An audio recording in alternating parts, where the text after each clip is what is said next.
You break out of the egg, somewhere in the Amazon rainforest. Your beak is tiny and soft, nothing like what it will become, and you can't see anything yet because your eyes are still sealed shut. One sibling hatches beside you, breaking through its shell and collapsing next to you on the nest floor. The space around you is hollow wood, carved out by something else long ago, and now it's yours. A few hours pass, and then your mother arrives at the entrance with fruit pulp in her throat. Your sibling starts calling first, mouth open wide and squawking louder than you can manage. She leans down and drops the pulp straight into your sibling's throat without even pausing. You try to squeak, but it's weak, and she doesn't notice. She leaves, and you stay hungry. This keeps happening over the next few days. Your sibling is always louder, always faster, and you're always second. But then you figure something out. You start calling just before your sibling does, timing it so your voice is the first one she hears. It works. She tilts her head toward you and drops the pulp into your mouth instead, and for once, it's yours. 3 weeks go by, and your eyes finally open. Your beak has grown longer now, still pale and soft, but heavier than before. You can see the nest is just a dark hole carved into a dead tree trunk, with light coming through the entrance above. Then one morning, something moves outside.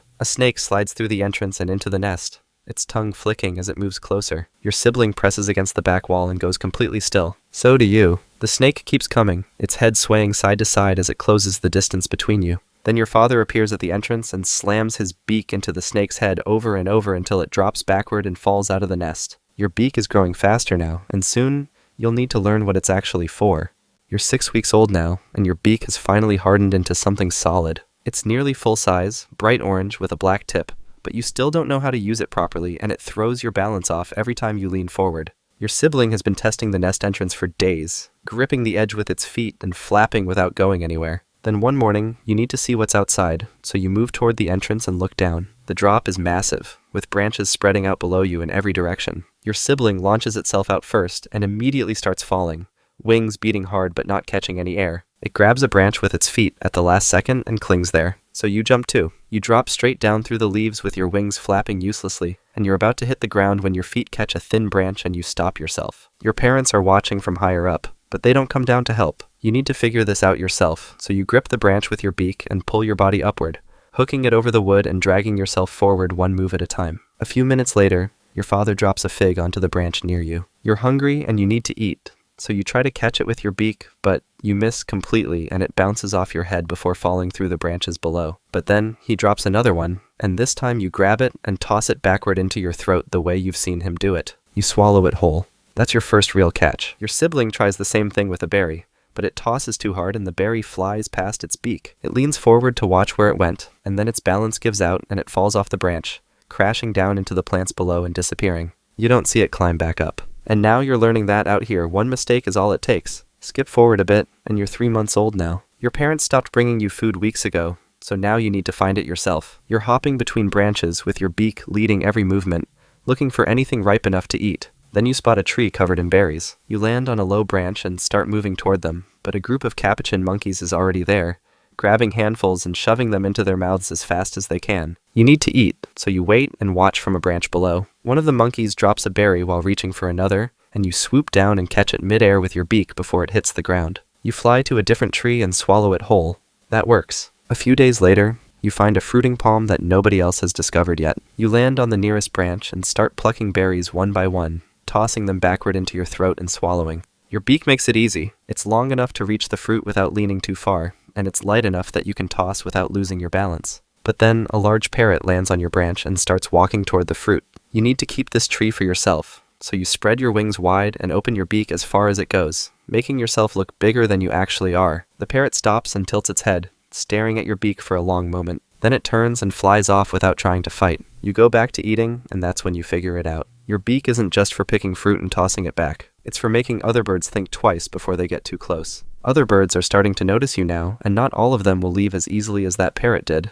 You're 8 months old now, and you've been moving through the same stretch of branches for weeks. You know which trees have ripe fruit and when, which branches can hold your weight, and where to sleep in an old hole someone carved into a trunk years ago. This is your area now. Then one morning, you land on your best fruiting tree and find another toucan already there, eating without stopping. It's roughly your age, and it doesn't even look at you when you arrive. You need this food, so you hop closer with your beak open wide. The other toucan turns and does the same, and then you both lunge forward at once, beaks clacking together like wood hitting wood. You lock beaks and push, trying to force the other one backward, but it's stronger than you and shoves you across the branch. Your feet slip on the wet bark and you almost fall, catching yourself at the last second with your wings spread out on both sides. The other toucan goes back to eating like nothing happened. You stay on the branch and watch it take the ripest fruit, one piece after another, until it finally flies off. Then you hop over to see what's left. Only the hard, unripe berries are still there. But you're hungry, so you eat them anyway, even though they're tough and bitter. After that, you start waking up earlier so you can feed before anyone else shows up. You also find 2 more fruiting trees nearby, so you always have somewhere else to go if one is taken. You're learning that keeping territory isn't about winning every fight. It's about eating first and having backup options when things go wrong. But sooner or later, you'll run into another toucan that won't leave. And when that happens, you'll need to be ready to fight harder than you did this time. Skip forward, and you're 2 years old now. Your beak is fully colored, bright orange with a black tip and a yellow ridge running along the top. It's lighter than it looks, made from thin layers of bone that don't weigh much at all, so you can toss fruit without your head pulling you forward. One morning, you spot a female toucan sitting alone on a high branch. She's cleaning her feathers with her beak, pulling each one through and straightening it. You need to get her attention, so you grab the ripest fig you can find and hop toward her with it held carefully in your beak. She stops preening and watches you, but she doesn't move. You flick the fig toward her with a quick snap of your beak, trying to land it right in front of her, but it flies past her head and disappears into the leaves below. She tilts her head and keeps watching. Then she reaches down, grabs her own piece of fruit, and tosses it straight into your beak with perfect aim. You catch it without thinking and swallow it whole. She hops one branch closer to you. That's when a shadow passes overhead, moving fast and silent. You both freeze completely and angle your beaks downward, trying to blend in with the branches around you. A harpy eagle glides past above the treetops, its head turning side to side as it scans for movement. You stay still, and so does she, and after a long moment the eagle keeps flying and disappears. But when you look back at where she was, the branch is empty. She's already gone, somewhere deeper in the trees where you can't see her. You don't know if you'll find her again, but now you understand what that toss meant and what happens when 2 toucans decide to stay close instead of chasing each other off. You're 3 years old now, and you found her again. She's feeding in the same area where you saw her before, and this time when you land nearby, she doesn't fly away. You spend the next few days following each other between trees, sharing fruit and calling back and forth across the branches. But now you need a place to nest, so you start looking for a hole in a tree trunk that's big enough for both of you. You find an old woodpecker hole carved into dead wood, but when you try to squeeze inside, your beak won't fit through the entrance. The opening is too narrow, so you both start working on it, chipping away at the edges with your beaks. The wood is soft and rotten, breaking apart in small chunks every time you strike it, so it doesn't take long. After a few days of pecking and pulling, the hole is finally wide enough. She climbs inside first, turning around in the tight space until she's facing the entrance. Then you follow her in. A week later, she lays 2 eggs on the bare wood floor. There's no nest material and no lining, just smooth white eggs sitting in the hollow. Now you both take turns sitting on them, keeping them covered and protected. When it's your shift, you squeeze into the hole and lower yourself over the eggs carefully, with your beak almost touching the entrance so you can watch for anything coming. One morning, a coyote starts climbing up the trunk toward the hole. You can see its claws gripping the bark as it gets closer, so you lean out through the entrance and snap your beak at it over and over, making a loud clacking sound that echoes through the tree. The coyote stops climbing, looks at you, then turns around and goes back down. In a few weeks, something small will hatch inside this hole, and you'll need to keep it alive the same way your parents kept you alive when you were too weak to do it yourself. The eggs hatch after 6 weeks, and now everything changes. 2 chicks break through the shells, tiny and blind with beaks that are soft and useless. They open their mouths wide and call constantly, making high-pitched sounds that fill the entire hole. You and your mate need to keep them fed, so you take turns flying out to find fruit. You grab berries and swallow them partially, then fly back to the nest and push the pulp up from your throat into their open mouths. Then you leave again and do it all over. Feed, rest, feed, rest. The days blur together and your body starts to feel lighter, your wings slower every time you take off. After a few weeks, the smaller chick stops calling as loud as the other one. It still opens its mouth when you arrive, but the bigger chick always pushes forward first and gets most of the food. You try to feed the smaller one more, leaning past the bigger chick to reach it, but it's not enough. One morning you climb into the nest and find the small chick lying still on the floor with its eyes closed. Your mate pushes it toward the edge of the hole with her beak, and then it falls out and disappears through the branches below. Now all the food goes to the one that's left, and it grows fast. Feathers start coming through its skin, its eyes open fully, and its beak gets longer and harder every day. A few weeks later, it moves toward the entrance and looks down at the drop below.